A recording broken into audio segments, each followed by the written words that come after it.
الله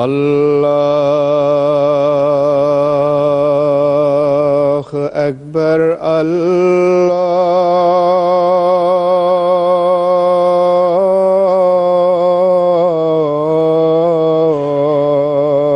الله أكبر.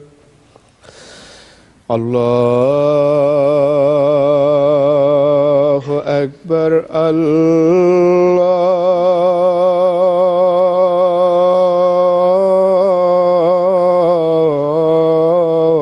الله أكبر. أشهد أن لا إله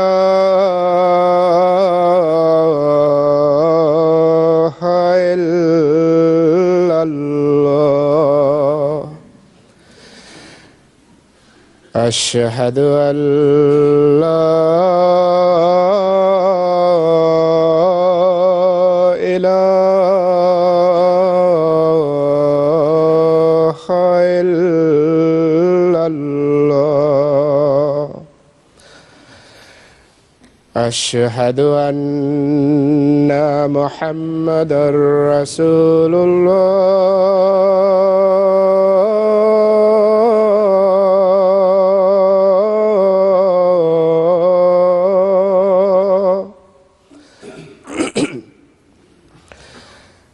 أشهد أن محمدًا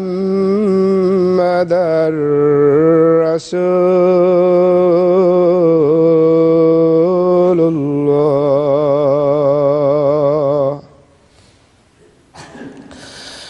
حي على الصلاة.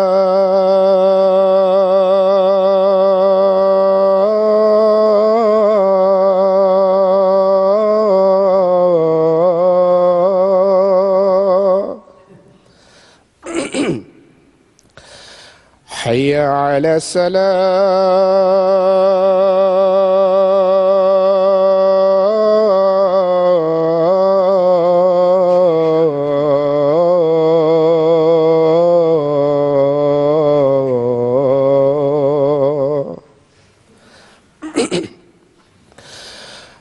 حي على الفلاح.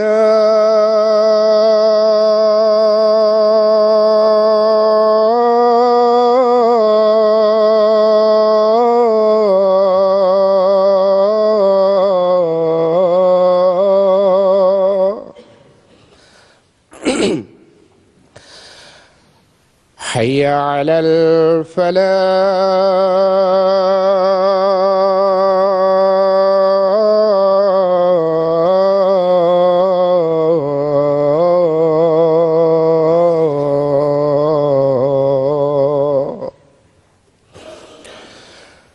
الله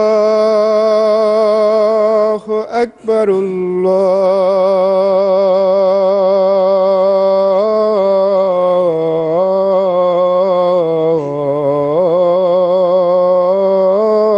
الله أكبر. لا إله إلا الله.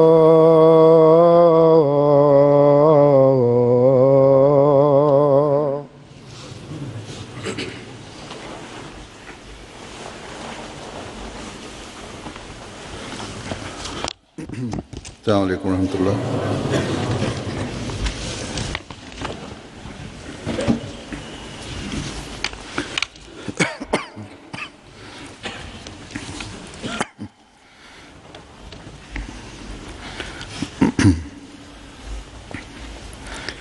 أشهد أن لا إله إلا الله وحده لا شريك له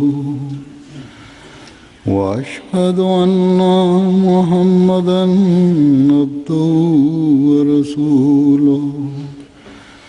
أما بعد فأعوذ بالله من الشيطان الرجيم. بسم الله الرحمن الرحيم. الحمد لله رب العالمين الرحمن الرحيم مالك يوم الدين إياك نعبد وإياك نستعين اهدنا الصراط المستقيم صراط الذين أنعمت عليهم غير المغضوب عليهم ولا الضالين.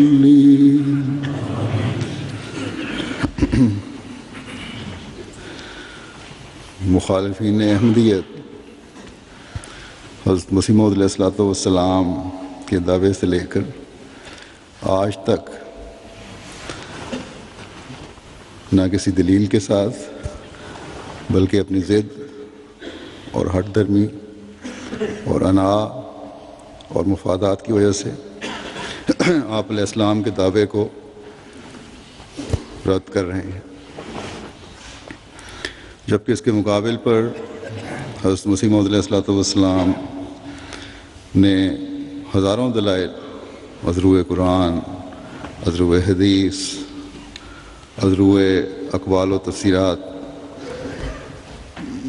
صلحاء و علماء گزشتہ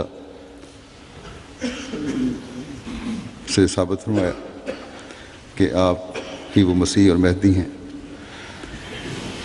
جس کی پیشگوئی قرآن و حدیث میں موجود ہے۔ پھر آپ نے اپنی تائید میں الہی نشانات کی تفصیل بیان فرمائی۔ ہر موقع پر اللہ تعالیٰ کا آپ کے ساتھ جو سلوک رہا اس کی روشنی میں واضح فرمایا، لیکن جن کے دلوں پر خدا تعالیٰ کی طرف سے مہر لگ جائے، جن کو خدا تعالیٰ ہدایت نہ دینا چاہے، انہیں کوئی ہدایت نہیں دے سکتا۔ ان کے دلوں کے قفل کوئی نہیں کھول سکتا،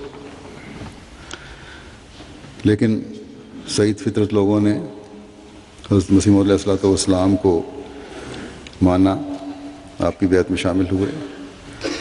ان لوگوں نے حضرت مسیح موعود علیہ الصلوۃ والسلام کی بیعت کرنے کی سعادت پائی، جن کے مقدر میں خدا تعالیٰ نے ہدایت لکھ دی تھی۔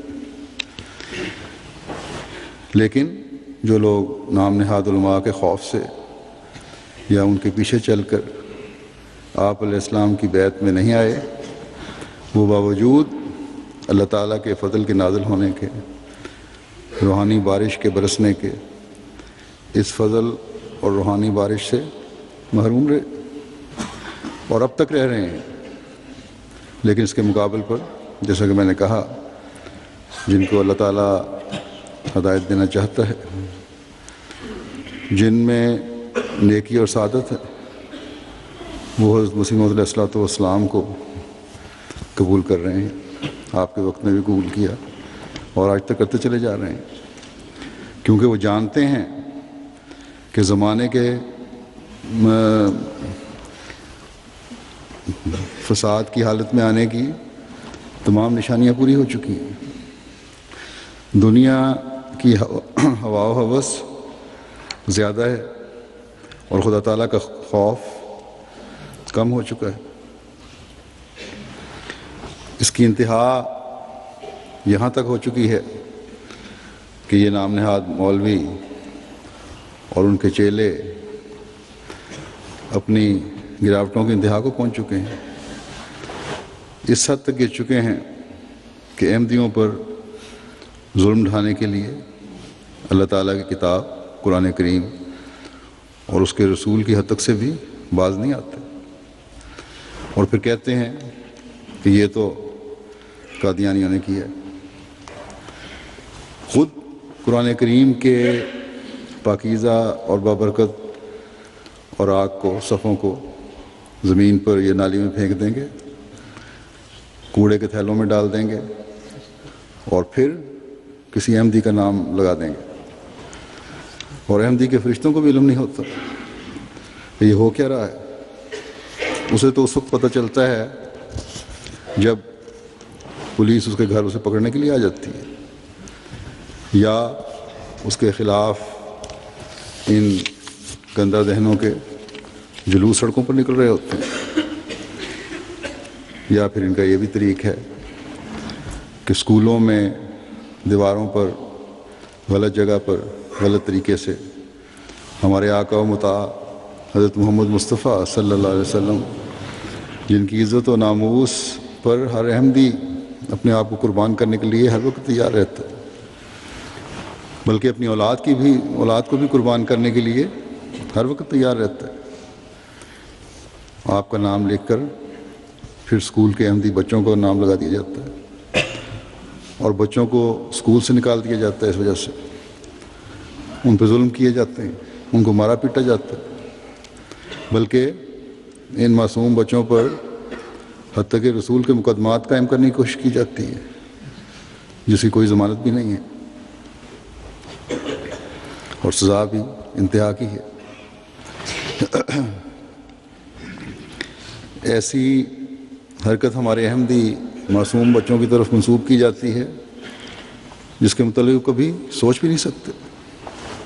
بس جب اخلاقی گراوٹ اس حد تک چلی جائے، جب خدا تعالیٰ کا خوف دلوں سے بالکل ہی غائب ہو جائے، جب گھٹیا اور ذلیل حرکتوں کی انتہا ہونے لگے، تو پھر مظلوموں کی آہیں اور فریادیں اور پکاریں بھی اپنا کام دکھاتی ہیں. بس آج کل خاص طور پر پاکستان میں جو حالات ہیں جن سے احمدی وہاں گزر رہے ہیں، اس حالت میں جیسا کہ میں اکثر پہلے بھی کئی مرتبہ توجہ دلا چکا ہوں کہ اپنی دعاؤں کا محور صرف اور صرف ہمیں احمدیت یعنی حقیقی اسلام کی ترقی کو بنانا چاہیے، تاکہ اللہ تعالیٰ ان لوگوں کو کی جلد پکڑ کرے جو خدا اور اسلام کے نام پر ظلموں کی انتہا کیے ہوئے ہیں. خدا، اسلام اور حضرت محمد رسول اللہ صلی اللہ علیہ وسلم کو بدنام کرنے کی کوشش کر رہے ہیں. ہمیں ان دعاؤں کی طرف بھی توجہ دینی چاہیے کہ جو ان میں سے نیک فطرت ہیں ان کو اللہ تعالیٰ توفیق دے کہ وہ زمانے کے امام کو حضرت صلی اللہ علیہ وسلم کا سلام پہنچانے والے بنے. ہمارے مختلف پروگرام جو MTA پر آتے ہیں، ان میں سے جو لائیو پروگرام ہیں، ان میں کئی کالر اللہ تعالیٰ کے فضل سے حقیقت کو سمجھ کر پھر بیعت بھی کر لیتے ہیں. بس یہ نہیں کہ مسلمانوں میں سے اکثریت اس فساد اور ظلم کا حصہ ہے، لیکن یہ بہرحال ہے کہ ایک اکثریت خوف اور لا علمی کی وجہ سے احمدیت کے پیغام کو سمجھنا نہیں چاہتی، یا اگر سمجھتی ہے تو ملکی قانون کی وجہ سے خوف زدہ ہے، اور ملکی قانون ملا کے خوف سے احمدی کو عام شہری کے حقوق دینے کو بھی تیار نہیں. قانون کی حکمرانی نہیں ہے بلکہ ملا کی حکمرانی ہے. آج کل ملا نے کم علم مسلمانوں کے دلوں میں یہ بات ڈال دی ہے کہ نعوذ باللہ احمدی حضرت صلی اللہ علیہ وسلم کے بجائے حضرت مرزا غلام احمد قادیانی علیہ السلام کو آخری نبی مانتے ہیں، جبکہ یہ بالکل غلط ہے. ہم تو یہ کہتے ہیں کہ حضرت صلی اللہ علیہ وسلم کا یہ عاشق صادق تمام نبیوں کے حلل میں، تمام مذاہب کے ماننے والوں کو حضرت خاتم الانبیاء صلی اللہ علیہ وسلم کے قدموں میں ڈالنے کے لیے آیا ہے، نہ کہ خود مقابلہ کرنے کے لیے. اور آپ علیہ السلام نے اپنے دلائل و براہین سے دنیا کے منہ بند کیے ہیں. اسلام پر حملے کرنے والوں کے آگے ایک سیسا پلائی دیوار کی طرح اب کھڑے ہو گئے. آپ نے دلائل و براہین سے نہ صرف اسلام پر اور آن حضرت صلی اللہ علیہ وسلم پر حملہ کرنے والوں کو روکا، بلکہ انہیں پھر رسوا کیا. بلکہ اس سے بھی بڑھ کر ان دلائل و براہین کے ساتھ دشمن پر اس طرح حملہ آور ہوئے کہ اس کو بھاگنے کے سوا کوئی چارہ نہیں رہا. آپ علیہ السلام کو الہام ہوا کہ کل جاء الحق وزہق الباطل ان الباطل کان زہوقا کل برکت من محمد صلی اللہ علیہ وسلم فتبارک من علم و تعلم. یعنی کہ حق آیا اور باطل بھاگ گیا، اور یقیناً باطل بھاگنے والا ہی تھا. ہر ایک برکت محمد صلی اللہ علیہ وسلم کی طرف سے ہے، بس مبارک ہے وہ جس نے تعلیم دی اور جس نے تعلیم پائی. یہ الہامات اور اس کے ساتھ فارسی اور اردو کے اور الہامات بھی ہیں. انہیں بیان فرمانے کے بعد آپ اپنی کتاب تریاق القلوب میں فرماتے ہیں کہ ان تمام الہامات میں یہ پیش گوئی تھی کہ خدا تعالیٰ میرے ہاتھ سے اور میرے ہی ذریعے سے دین اسلام کی سچائی اور مخالف دینوں کا باطل ہونا ثابت کر دے گا. سو آج وہ پیش گوئی پوری ہوئی، کیونکہ میرے مقابل پر کسی مخالف کو تاب و توان نہیں کہ اپنے دین کی سچائی ثابت کر سکے. میرے ہاتھ سے آسمانی نشان ظاہر ہو رہے ہیں اور میری قلم سے قرآنی حقائق و معرف چمک رہے ہیں. اٹھو اور تمام دنیا میں تلاش کرو کہ کیا کوئی عیسائیوں میں سے یا سکھوں میں سے یا یہودیوں میں سے یا کسی اور فرقے میں سے کوئی ایسا ہے کہ آسمانی نشانوں کے دکھلانے اور معارف اور حقائق کے بیان کرنے میں میرا مقابلہ کر سکے. میں وہی ہوں جس کی نسبت یہ حدیث سیاہ میں موجود ہے کہ اس کے عہد میں تمام ملتیں ہلاک ہو جائیں گی مگر اسلام کہ وہ ایسا چمکے گا جو درمیانی زمانوں میں کبھی نہیں چمکا ہوگا. بس اسلام کی خوبصورت تعلیم آج دنیا میں ہمیں آپ علیہ السلام کے ذریعے سے پھیلتی نظر آ رہی ہے. آج آپ کی جماعت ہی ہے جو باقاعدہ نظم و ضبط کے ساتھ ایک نظام کے ماتحت خلافت کے سائے تلے تبلیغ اسلام کا کام سر انجام دے رہی ہے. افریقہ میں تبلیغ اسلام ہو یا یورپ میں یا کسی بھی دوسرے بر اعظم میں، کسی بھی ملک میں، اسلام کی حقیقی تصویر جماعت احمدیہ پیش کر رہی ہے. میں نے جب جماعتوں کو کہا کہ دشمنان اسلام قرآن کی تعلیم اور آن حضرت صلی اللہ علیہ وسلم پر حملے کر رہے ہیں تو قرآن کی نمائش لگائی جائے، قرآن کریم کی خوبصورت تعلیم کو واضح کیا جائے.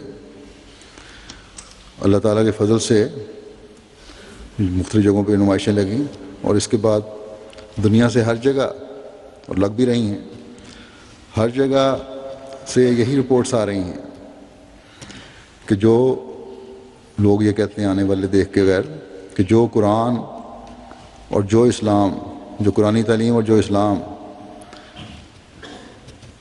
تم پیش کر رہے ہو، یہ تو اتنا خوبصورت اسلام ہے کہ ہمیں حیرت ہوتی ہے کہ ہم اس کی مخالفت کس طرح کر رہے تھے. ہمارے سامنے تو یہ خوبصورت پہلو اسلام کا کبھی آیا ہی نہیں. یہ ہماری لا علمی تھی. پھر ان کا اکثروں کا بڑا معذرت خواہانہ لہجہ ہوتا ہے. قرآن کریم اور دوسرا اسلامی لٹریچر لے کر جاتے ہیں.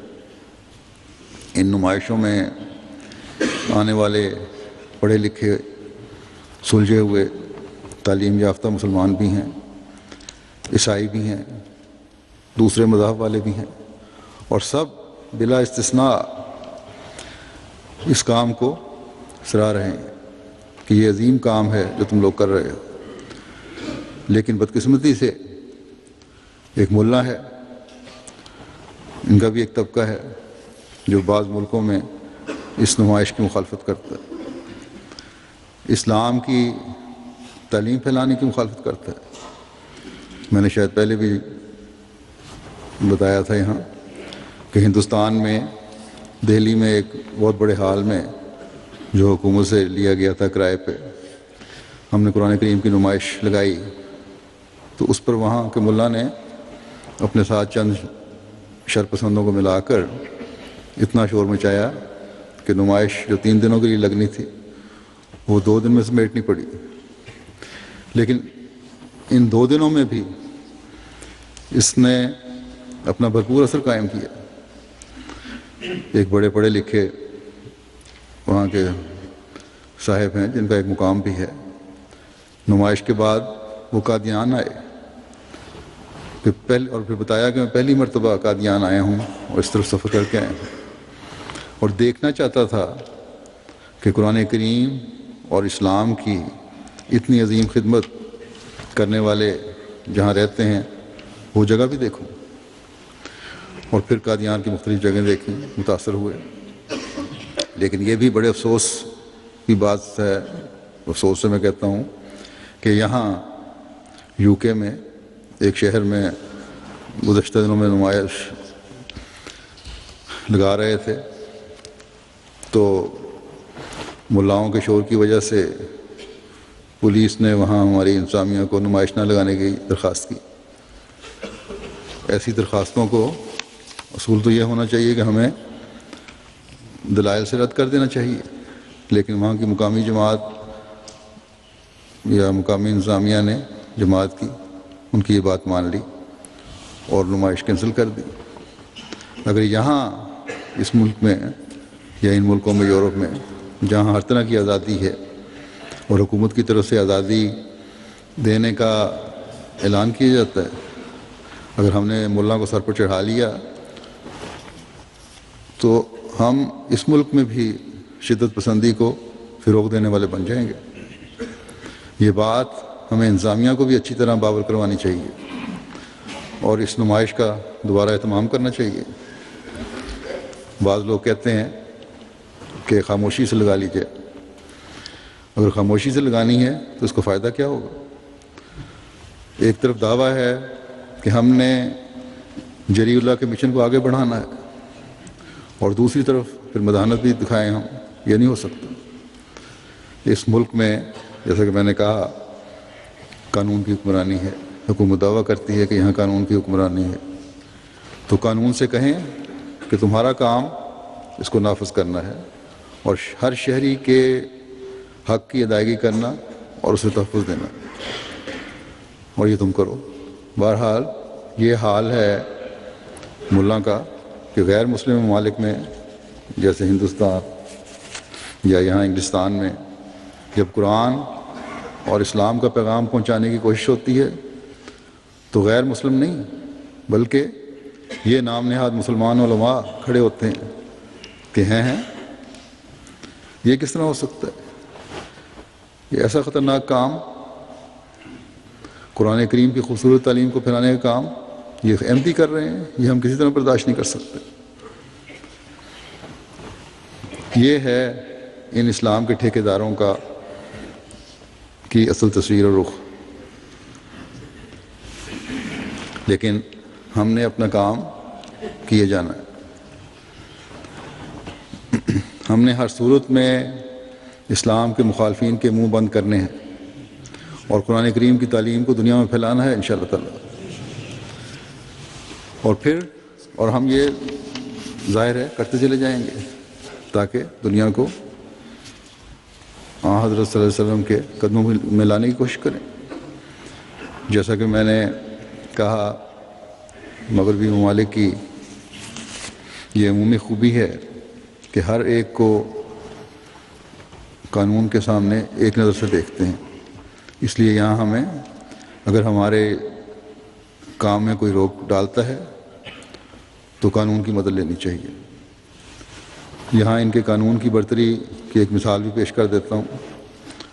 گزشتہ دنوں جب میں یورپ کے دورے پر گیا تھا تو واپسی پر ایک جمعہ ہالینڈ میں بھی پڑھایا تھا، اور وہاں میں نے وہاں کے ایک سیاستدان، ممبر آف پارلیمنٹ اور ایک پارٹی کے لیڈر جن کا نام خیرت ولڈر ہے،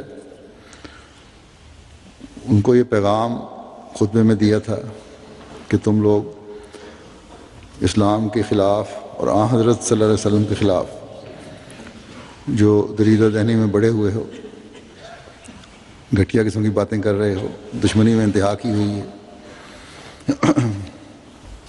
اس چیز سے باز آؤ، نہیں تو اس خدا کی لاٹھی سے ڈرو جو بے آواز ہے، جو اپنے وقت پر پھر تم جیسوں کو تباہ و بربادی کر دیا کرتی ہے۔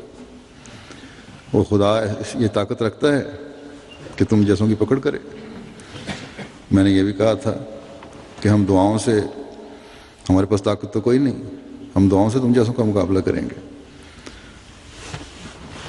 اس خطبے کا خلاصے پر مشتمل پریس ریلیز جو ہمارے پریس سیکشن ایک بھیجتا ہے، ان کے انچارج جب یہ ریلیز بنا کے لائے میرے پاس تو باقی چیزیں انہوں نے لکھی ہوئی تھیں، لیکن یہ فقرہ نہیں لکھا تھا۔ ان کو پھر میں نے کہا کہ یہ فقرہ بھی ضرور لکھیں کہ ہمارے پاس کوئی دنیاوی ہتھیار نہیں ہے، یہی میں نے کہا تھا، لیکن ہم دعا کرتے ہیں کہ تم اور تم جیسے جتنے ہیں وہ فنا ہو جائیں۔ اور حقیقت بھی یہی ہے کہ ہمارا اپنے تمام مخالفین اور دشمنوں سے مقابلہ یا تو دلائل کے ساتھ ہے یا پھر سب سے بڑھ کر دعاؤں کے ساتھ۔ بہرحال یہ پریس ریلیز جو تھی، یہ خیرت ولڈر جو ہے سیاستدان، اس نے بھی پڑھی اور انہوں نے اپنی حکومت کو خط لکھا اور حکومت سے، ہوم منسٹر سے چند سوال کیے۔ جب یہ وہاں گئے، اس پریس میں آئے، تو وہاں کی جماعت نے مجھے لکھا کہ اس طرح اس نے سوال کیے ہیں۔ لگتا تھا کہ تھوڑی سی گھبراہٹ ہے جماعت والوں کو۔ اس میں نے انہیں کہا تھا کہ اگر ہوم آفس والے پوچھتے ہیں تو ڈرنے کی ضرورت نہیں ہے، پریشان بھی ہونے کی ضرورت نہیں، کھل کر اپنا موقف بیان کریں۔ بنیاد تو اس شخص نے خود قائم کی تھی جو غلط قسم کی حرکتیں کر رہا ہے، جس نے آن حضرت صلی اللہ علیہ وسلم پر غلط فلمیں بھی بنائی ہیں۔ انتہائی سخت زبان اس نے استعمال کی تھی، اسلام کو بدنام کیا تھا۔ ہم نے تو اس کا جواب دیا تھا اور یہ کہا تھا کہ خدا تعالیٰ اپنے نبی کی غیرت رکھنے والا ہے اور وہ پکڑ سکتا ہے، خدا تعالیٰ سے ڈرنا چاہیے۔ بہرحال اس نے یہ سوال جو بھیجے تھے اپنی حکومت کو، اس کا حکومت نے جواب بھی دیا۔ کچھ دنوں کے بعد اس کے سوالوں کا، یہ وہاں اخبار میں بھی آ گیا ہے۔ پہلا اس نے سوال یہ کیا تھا ولڈر نے کہ کیا یہ آرٹیکل کہ world Muslim leader sends warning to Dutch politician Geert Wilders, عالمی مسلمان رہنما کی ہالینڈ کے سیاستدان گیرٹ ولڈر کو تنبیہ، آپ یعنی وزارت داخلہ ہالینڈ کے علم میں ہے؟ تو وزیر داخلہ نے اس کو جواب دیا کہ ہاں مجھے علم ہے، یہ آرٹیکل میں نے پڑھا ہے۔ پھر اس نے اگلا سوال اس کا یہ تھا کہ میرا نام لیا تھا، مرزا مسرور احمد نے یہ کہا ہے کہ سن لو کہ تمہاری پارٹی اور تمہارے جیسا ہر شخص بالآخر فنا ہوگا۔ یہ ولڈر نے منسٹر کو لکھا۔ پھر آگے وہ لکھتا ہے اس کی تشریح خود کرتے ہوئے کہ اس مفسدانہ بیان پر وزارت داخلہ اس اسلامی تنظیم کے خلاف کیا قدم اٹھانے کا ارادہ رکھتی ہے۔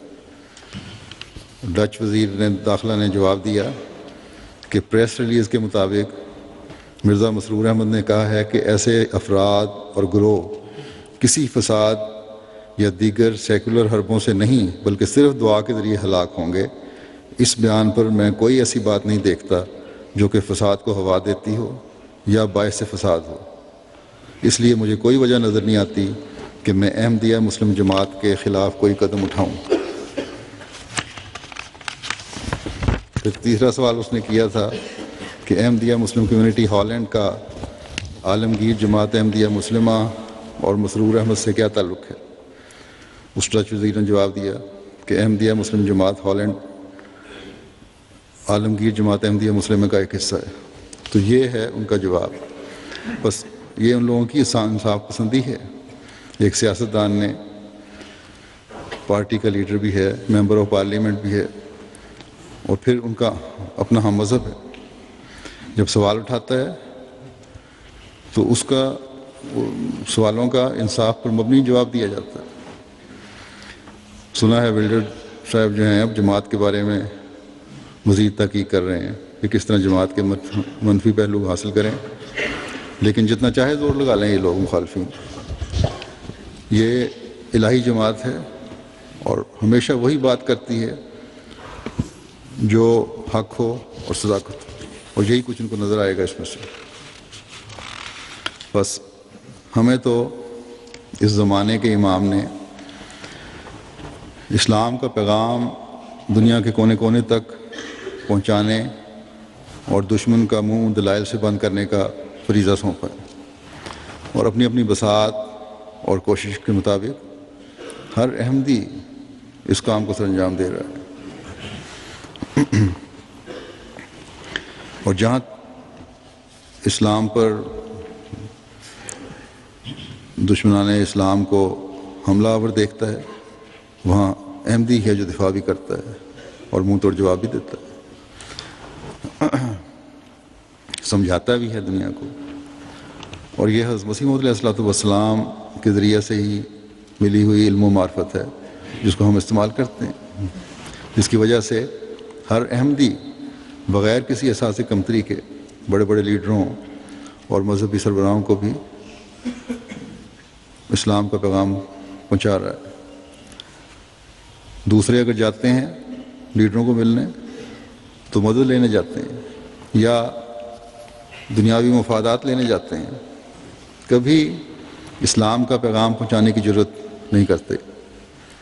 ابھی گزشتہ دنوں ہمارے کبابیر کے امیر صاحب کو ایک وفد کے ذریعے سے اٹلی جانے کی ان کا موقع ملا۔ جانے سے پہلے انہوں نے مجھے یہ بھی کہا کہ یہ وفد جو جا رہا ہے وہ اس میں کیونکہ ہر مذہب کے لوگ انہوں نے رکھے ہیں، مذہبی تقریب ہے، ایسی تقریب پیدا ہو رہی ہے کہ پوپ سے بھی ملاقات ہوگی، بلکہ پوپ کے بلانے پہ جا رہے ہیں، اس لیے اگر مناسب سمجھیں تو آپ کی طرف سے اسے کوئی پیغام دے دوں اور قرآن کریم کا تحفہ بھی دے دوں۔ تو میں نے انہیں کہا کہ بڑی اچھی بات ہے، ضرور دیں۔ چنانچہ انہیں میں نے یہاں سے اپنا پیغام لکھ کر بھجوایا کہ پوپ کو جا کے دے دیں۔ اس کی انہوں نے کاپیاں بھی کروا لیں، اور وہاں جب وہ گئے ہیں تو پوپ کو بھی دیا، اور ویٹیکن کے اور بڑے بڑے پادری جو تھے ان کو بھی دیا۔ قرآن کریم کا تحفہ بھی پوپ کو دیا، اس کی تصویر بھی وہاں اخباروں میں آئی۔ ان کی رپورٹ کا ایک حصہ میں سناتا ہوں جو اس کے بعد انہوں نے لکھی، شریف عہدے صاحب نے۔ وہ لکھتے ہیں کہ خاکسار نے اٹلی میں پوپ کی رہائش گاہ ویٹیکن میں مورخہ 10/11/2011 کو ان مذہبی لوگوں کے گروپ کے ساتھ ملاقات کی جن میں اسرائیل کے حاخام اعظم جو ان کے بہت بڑے ربائی ہیں، اور کچھ عیسائی اور یہودی اور مسلمان عہدے داران شامل تھے۔ خاکسار نے پوپ کو میرا لکھتے ہیں کہ حضور کا خط پہنچایا اور انہوں نے بتایا کہ اس میں حضرت امام جماعت احمدیہ عالمگیر کا بہت اہم پیغام ہے۔ انہوں نے یہ خط خود اپنے ہاتھ سے وصول کیا۔ اسی طرح میں نے انہیں اٹالین ترجمہ قرآن کا بھی ایک نسخہ پیش کیا۔ اٹالین اور اسرائیل ٹی وی نے نیز اٹالین اخبارات اور اسرائیل کے عربی اور عبرانی اخبارات نے خاکسار کی تصویریں پوپ کے ساتھ نشر کیں۔ ملاقات کے بعد ویٹیکن ریڈیو پر ایک پریس کانفرنس تھی۔ میں نے اس میں حضور کے خط کا ذکر کیا اور خلاصہ بیان کیا، اور صحافیوں میں اس خط کی کاپیاں تقسیم کیں۔ اسی طرح میں نے ویٹیکن میں مشرقی وسطی میں موجود چرچز کے ذمہ دار کارڈینل وغیرہ کو بھی کاپی مہیا کی۔ میں نے یہاں مذاکرات بین المذاہب کی کمیٹی سے بھی ملاقات کی، اور انہوں نے اپنی کانفرنس میں مجھے بلانے کے لیے مجھ سے ایڈریس بھی لیا۔ ان کی اگلی کانفرنس آئندہ سال سرائیوو میں ہوگی۔ تو جو خط میں نے پوپ کو لکھا تھا اس کا خلاصہ یہ ہے، پہلے کچھ دعائیہ کلمات تھے، پھر قرآن کریم کی آیت تھی کہ قل یا اہل الکتاب تعالوا الی کلمۃ سواء بیننا و بینکم اللہ نعبد الا اللہ ولا نشرک بہ شیئا ولا یتخذ بعضنا بعضا اربابا من دون اللہ، کہ تو کہہ دے اے اہل کتاب اس کلمے کی طرف آ جاؤ جو ہمارے اور تمہارے درمیان مشترک ہے، کہ ہم اللہ کے سوا کسی کی عبادت نہیں کریں گے اور نہ ہی کسی چیز کو اس کا شریک ٹھہرائیں گے، اور ہم میں سے کوئی کسی دوسرے کو اللہ کے سوا رب نہیں بنائے گا۔ پھر اس کو میں نے ذکر کیا تھا، خلاصہ بیان کر رہا ہوں کہ آج کل اسلام اس لحاظ سے دنیا کی نظر میں ہے کہ اور اس کی تعلیم کو نشانہ بنایا جا رہا ہے، گو بعض مسلمانوں کے عمل کی وجہ سے ہی ہے، لیکن جس وجہ سے نشانہ بنایا جا رہا ہے یہ بالکل غلط ہے، اور اس غلط عمل کی وجہ سے پڑھے لکھے لوگ، مسلمانوں کے جو بعض لوگوں کے غلط عمل ہیں ان کی وجہ سے پڑھے لکھے لوگ بھی اسلام اور حضرت صلی اللہ علیہ وسلم پر حملے کرنے سے نہیں چوکتے۔ جس طرح کہ ہر مذہب کے بانی کی تعلیم ہے یا ہر مذہب کی تعلیم ہے کہ اس کا مقصد بندے کو خدا سے ملانا ہے، اسی طرح اسلام کی تعلیم ہے اور بڑھ کر ہے۔ بس چند لوگوں کے غلط عمل کی وجہ سے اسلام پر غلط قسم کے حملے نہیں ہونے چاہیے۔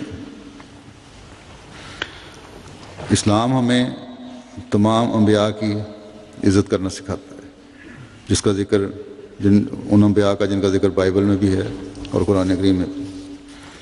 ہم جو حضرت محمد مصطفیٰ صلی اللہ علیہ وسلم کے عاجز غلام ہیں، ہمیں بڑی شدید تکلیف پہنچتی ہے جب ہمارے نبی صلی اللہ علیہ وسلم کی عزت و ناموس پر حملے کیے جاتے ہیں۔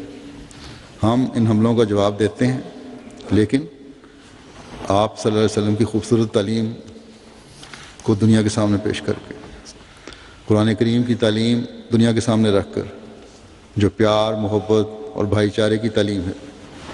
اسلام کی بنیادی تعلیم یہ ہے کہ تقوی پر قدم مارو، اور یہی آواز اس کو پھیلانے کے لیے ہماری مسجدوں سے 5 وقت گونجتی ہے، جس میں اللہ تعالیٰ کی بڑائی بیان کی جاتی ہے اور یہ اعلان کیا جاتا ہے کہ حضرت محمد رسول اللہ صلی اللہ علیہ وسلم اللہ تعالیٰ کے رسول ہیں۔ پھر آگے میں نے یہ بھی لکھا کہ آج کل دنیا کے امن کی بربادی اس لیے ہے کہ آزادی خیال اور ضمیر کی آڑ میں بعض لوگ ایک دوسرے کے جذبات سے کھیلتے ہیں اور مذہبی طور پر بھی تکلیف پہنچائی جاتی ہے۔ آج کل دنیا میں چھوٹے پیمانے پر جنگیں شروع ہیں۔ آج دنیا کو ضرورت اس امر کی ہے کہ ان کو ختم کرنے کی کوشش کی جائے، ان جنگوں کو، ورنہ عالمی جنگ کی صورت بھی بن سکتی ہے، جس کی بنا جس کی تباہی ناقابل بیان ہوگی۔ بس پھر میں نے لکھا کہ بس ہمیں دنیا کی مادی ترقی کی طرف زیادہ توجہ دینے کی سوچ رکھنے کے بجائے اس کو تباہی سے بچانے کی طرف زیادہ توجہ دینے کی ضرورت ہے، ورنہ تباہی یقینی ہے۔ بس آپس کی دشمنیوں اور حقوق کی تلفی سے دنیا کو بچانے کی کوشش کرنی چاہیے مذہبی لیڈروں کو۔ اور پھر میں نے لکھا کہ کیونکہ آپ دنیا میں ایک آواز رکھتے ہیں، بڑی زیادہ فالوئنگ ہے آپ کی، اس لیے اس امر کی کوشش کریں کہ تمام مذاہب عالم کو آج آپس میں تعاون کرتے ہوئے امن کی کوشش کرنی چاہیے، اور اس طرح سے اپنے پیدا کرنے والے خدائے واحد کو پہچاننے کی طرف توجہ کریں۔ تو یہ خلاصہ ہے اس خط کا جو ان کو بھیجا گیا تھا۔ اللہ کرے کہ پیغام ان کی سمجھ میں بھی آ جائے، پڑھ بھی لیا ہو۔ انسانیت کی قدروں کو قائم کرنے والے ہوں یہ لوگ، اور مذاہب کا احترام کرنے والے ہوں، اور سب سے بڑھ کر خدائے واحد کو پہچاننے والے ہوں۔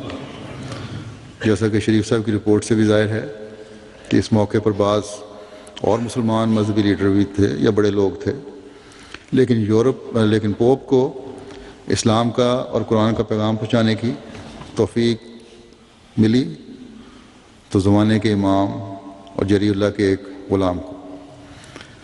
پھر کہتے ہیں یہ لوگ کہ احمدی مسلمان نہیں، اور نعوذ باللہ حضرت صلی اللہ علیہ وسلم اور قرآن کریم کی حد تک کرنے والے ہیں۔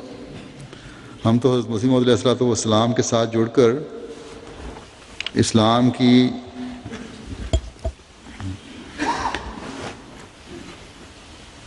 آج تک نئی شان سے کامیابیوں کے نظارے دیکھ رہے ہیں، بلکہ غیر جن کے دل میں بغض اور کینے نہیں ہیں وہ بھی اعتراف کرتے ہیں کہ حضرت مسیح موعود علیہ الصلوۃ والسلام کا جو کام ہے وہ یقیناً آپ نے اپنے مقصد کو پا لیا۔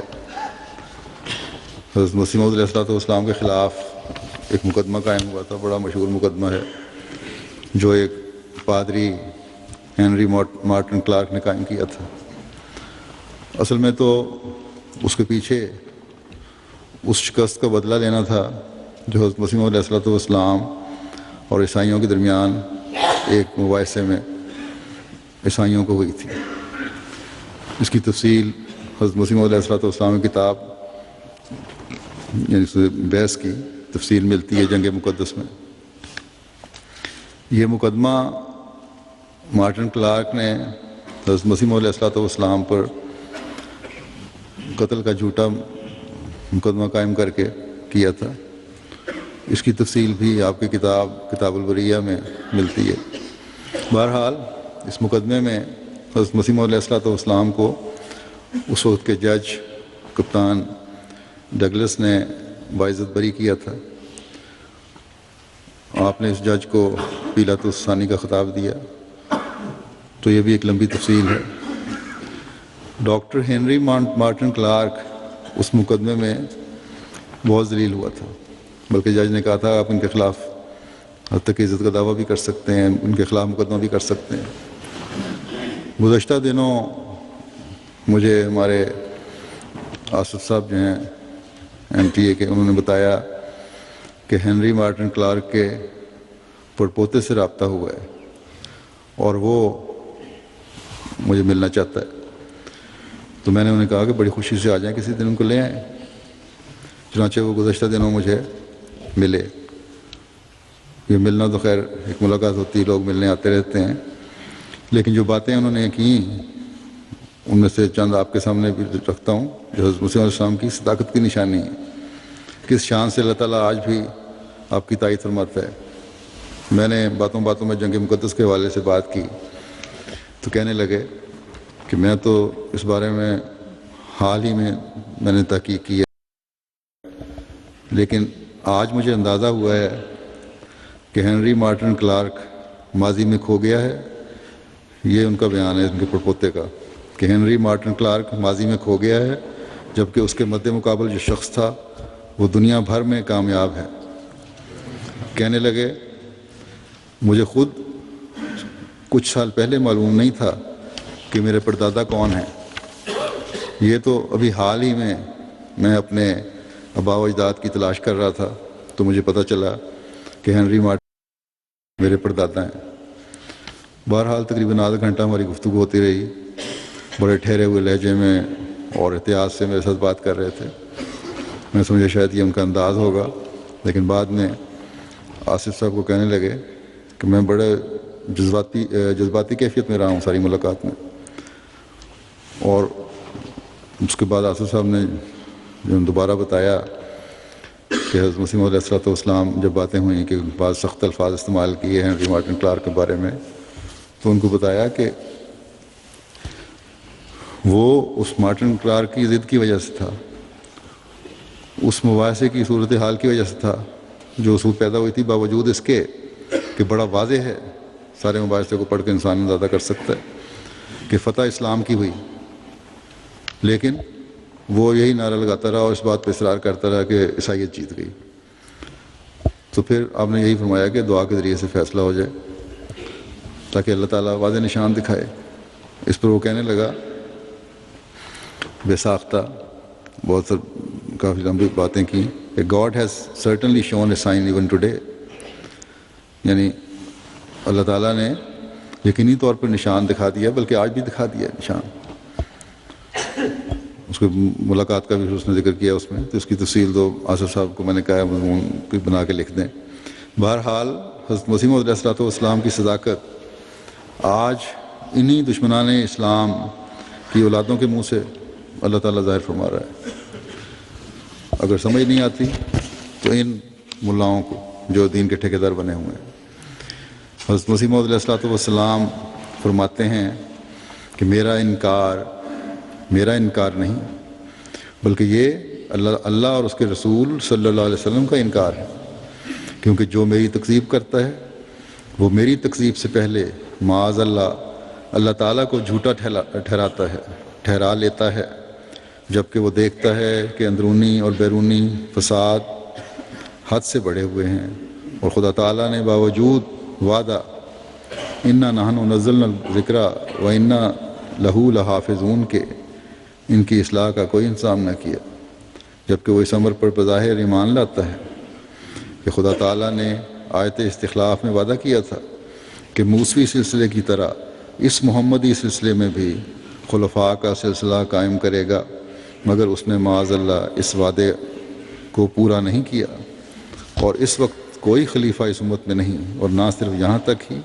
بلکہ اس بات سے بھی انکار کرنا پڑے گا کہ قرآن شریف نے جو آن حضرت صلی اللہ علیہ وسلم کو مثیل موسیٰ قرار دیا ہے یہ بھی صحیح نہیں ہے معاذ اللہ، کیونکہ اس سلسلے کی عدم مشابہت اور مماثلت کے لیے ضروری تھا کہ اس 14ویں صدی پر اسی امت میں سے ایک مسیح پیدا ہوتا، اسی طرح پر جیسے موسوی سلسلے میں 14ویں صدی پر ایک مسیح آیا، اور اسی طرح پر قرآن شریف کی اس آیت کو بھی جھٹلانا پڑے گا جو آخرین منہم لما یلحقوا بہم میں ایک آنے والے احمدی بروز کی خبر دیتی ہے۔ اور اس طرح پر قرآن شریف کی بہت سی آیتیں ہیں جن کی تکذیب لازم آئے گی، بلکہ دعویٰ سے کہتا ہوں کہ الحمد سے لے کر والناس تک سارا قرآن چھوڑنا پڑے گا۔ پھر سوچو کہ کیا میری تکذیب کوئی آسان امر ہے؟ کہ میں از خود نہیں کہتا، خدا تعالیٰ کی قسم کھا کر کہتا ہوں کہ حق یہی ہے کہ جو مجھے چھوڑے گا اور میری تکذیب کرے گا وہ زبان سے نہ کرے مگر اپنے عمل سے اس نے سارے قرآن کی تکذیب کر دی اور خدا کو چھوڑ دیا۔ اس کی طرف میرے ایک الہام میں بھی اشارہ ہے، انت منی وانا منکا، بے شک میری تکذیب سے خدا کی تکذیب لازم آتی ہے، اور میرے اقرار سے خدا تعالیٰ کی تصدیق ہوتی اور اس کی ہستی پر قوی ایمان پیدا ہوتا ہے، اور پھر میری تکذیب نہیں، یہ رسول اللہ صلی اللہ علیہ وسلم کی تکذیب ہے۔ اب کوئی اس سے پہلے کہ میری تکذیب اور انکار کے لیے جرأت کرے ذرا اپنے دل میں سوچے اور اس سے فتویٰ طلب کرے کہ وہ کس کی تکذیب کرتا ہے۔ پھر آپ فرماتے ہیں بس تم خوب یاد رکھو، ایک جگہ دوسری کتاب میں کہ بس تم خوب یاد رکھو کہ تم اس لڑائی میں اپنے ہی اعضاء پر تلواریں مار رہے ہو، سو تم ناحق آگ میں ہاتھ مت ڈالو، ایسا نہ ہو کہ وہ آگ بھڑکے اور تمہارے ہاتھ کو بھسم کر ڈالے۔ یقیناً سمجھو کہ اگر یہ کام انسان کا ہوتا تو بتیرے اس کے نابود کرنے والے پیدا ہو جاتے، اور نیز یہ اس اپنی عمر تک بھی ہرگز نہ پہنچتا۔ کیا تمہاری نظر میں کبھی کوئی ایسا مفتری گزرا ہے کہ جس نے خدا تعالیٰ پر ایسا افتراء کر کے کہ وہ مجھ سے ہم کلام ہے پھر اس مدت مدید کے سلامتی کو پا لیا ہو؟ افسوس کہ تم کچھ بھی نہیں سوچتے اور قرآن کریم کی ان آیتوں کو یاد نہیں کرتے جو خود نبی کریم کی نسبت صلی اللہ علیہ وسلم کی نسبت اللہ جل شانہ نے فرماتا ہے اور کہتا ہے کہ اگر تو ایک ذرہ مجھ پر افتراء کرتا تو میں تیری رگے جان کاٹ دیتا۔ پس نبی کریم صلی اللہ علیہ وسلم سے زیادہ تر کون عزیز ہے کہ جو اتنا بڑا افتراء کر کے اب تک بچا رہے بلکہ خدائے تعالیٰ کی نعمتوں سے مالا مال بھی ہو۔ سو بھائیو، نفسانیت سے باز آؤ اور جو باتیں خدائے تعالیٰ کے علم سے خاص ہیں ان میں حد سے بڑھ کر ضد مت کرو، اور عادت کے سلسلے کو توڑ کر اور ایک نئے انسان بن کر تقوی کی راہوں میں قدم رکھو تا تم پر رحم ہو اور خدا تعالیٰ تمہارے گناہوں کو بخشتے ہوئے سو ڈرو اور باز آ جاؤ. کیا تم میں ایک بھی رشید نہیں؟ وَإِن لَّمْ تَنْتَهُوا فَسَوْفَ يَأْتِي اللَّهُ بِنُصْرَةٍ مِّنْ عِندِهِ وَيَنصُرُ عَبْدَهُ وَيُمَزِّقُ أَعْدَاءَهُ وَلَا تَضُرُّونَهُ شَيْئًا. اگر تم باز نہ آئے پس ان قریب اللہ تعالیٰ اپنی خاص نصرت کے ساتھ آئے گا اور اپنے بندے کی مدد کرے گا اور اس کا دشمن پیسا جائے گا اور اس سے کچھ بھی نقصان نہ پہنچا سکو گے. اللہ کرے کہ حضرت مسیح علیہ السلام کے مخالفین کو کچھ عقل آئے اور اس پیغام کو سمجھنے والے ہوں. اللہ تعالیٰ تمام احمدیوں کو ہر جگہ ہر قسم کے شر سے محفوظ رکھے اور ہمیں زیادہ سے زیادہ اس کے آگے جھکنے اپنے آگے جھکنے اور دعاؤں کی توفیق عطا فرمائے. اب نمازوں کے بعد میں آج بھی چند جنازے پڑھاؤں گا، جس میں سے پہلا جنازہ محترمہ مریم خاتون صاحبہ اہلیہ مکرم زکری صاحبہ چبارہ ضلع لیا کا ہے.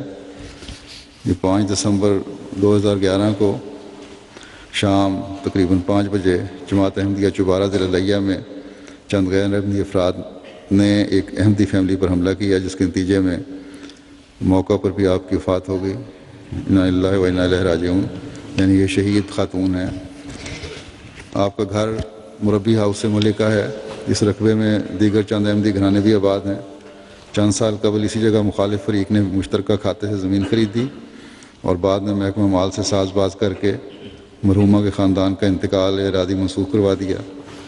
مقدمہ عدالت میں زیر سماعت بھی ہے. پہلے بھی مخالف فریق نے حملہ کیا تھا قبضہ کرنے کے لیے، کامیاب نہیں ہو سکے تھے. واقعے کے روز اس گروہ نے رقبے پہ قبضہ کرنے کی کوشش کی. مزاحمت کرنے پر بظاہر اینٹ مار کر جبکہ پوسٹ مارٹم رپورٹ کسی کے دستے کے وار سے یہ شدید زخمی ہو گئی اور موقع پر ہی جان آفرین کی سپرد کر دی. احمدیت کی وجہ سے ساری مخالفت تھی. ان کے خامد کی 2 بہنیں بھی زخمی ہوئی ہیں، لیکن ان کی حالت اب تسلی بخش ہے. مرحومہ کی عمر 25-26 سال تھی. یہ پورا خاندان پیشے کے لحاظ سے ذمہ دار ہے. ان کے خسر 1992 میں جب یہ رقبہ خریدا تو اس میں سے احمدیہ مسجد کے قریب واقعہ ایک کنال کا پلاٹ جماعت کو پیش کیا، جس پر مربی ہاؤس تعمیر ہو چکا ہے. مخالف فریق کافی عرصے سے اس پر قبضہ کرنے کی کوشش کر رہے تھے اور ہائی کورٹ تک یہ مقدمہ گیا ہوا تھا. ہائی کورٹ میں بھی ناکامی ہوئی. اس کے بعد انہوں نے ریکارڈ تبدیل کرنے کی کوشش کی اور وہاں جس طرح کے پاکستان میں طریق ہے یہ مل کر ساز باز کر کے اور اس کو ریکارڈ کو تبدیل بھی کروا لیا اپنے نام، لیکن بہرحال مقدمہ بھی چل رہا تھا.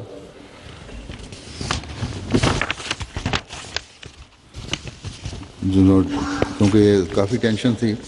ڈی پی او کو جب جماعت نے رپورٹ کی تو ڈی پی او نے صاف لفظوں میں معذرت کر لی کہ میں مخالف فریق کو ناراض نہیں کر سکتا.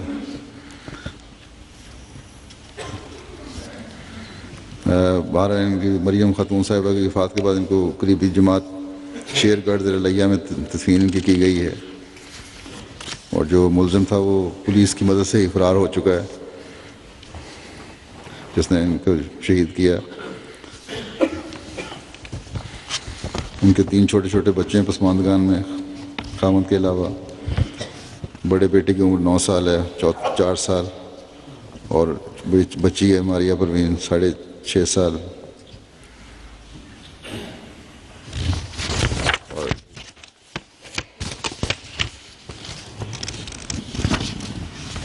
بچہ ہے 5.5 سال کا.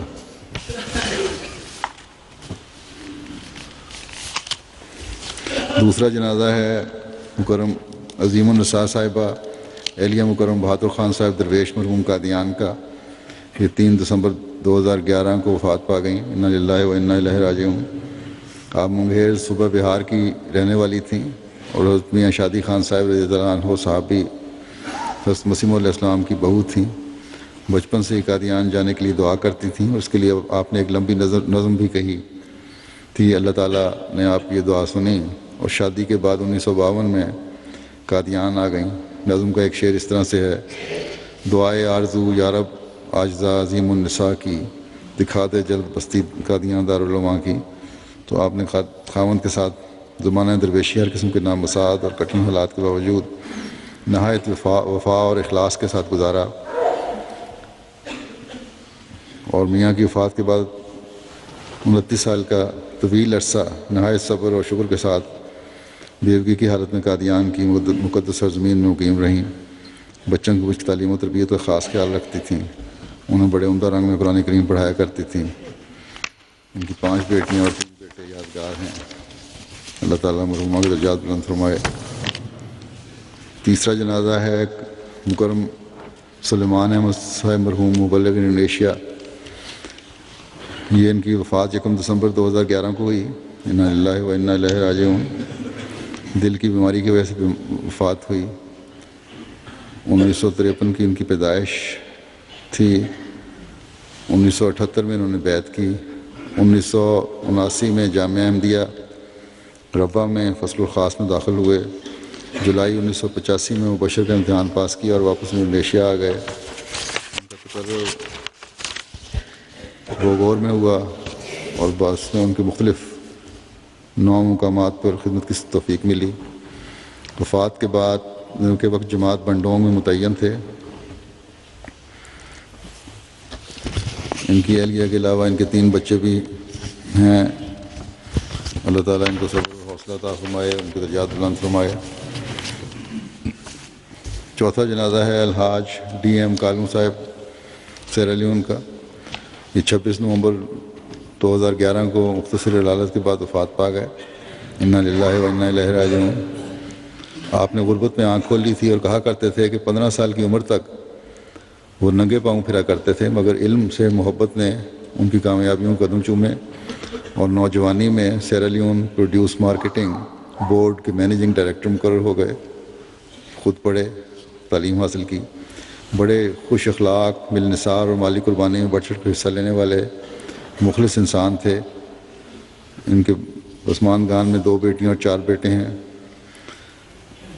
اور آپ کی اہلیہ حاجیہ سلمہ کالوں صاحبہ سیرا لیون میں بطور نیشنل صدر لجنہ معلّہ توفیق پا رہی ہیں خدمت کی۔ آپ کے ایک بیٹے ٹومی کالوں صاحب ہیں جو یہاں رہتے ہیں، سابق صدر خدا مرندی بھی ہیں، رہ چکے ہیں۔ اللہ تعالیٰ ان کے درجات بلند فرمائے اور ان کی نیکیاں ان کی اولادوں میں بھی جاری رکھے۔ سب کا نماز جنازہ انشاءاللہ نماز کے بعد ادا ہوگی۔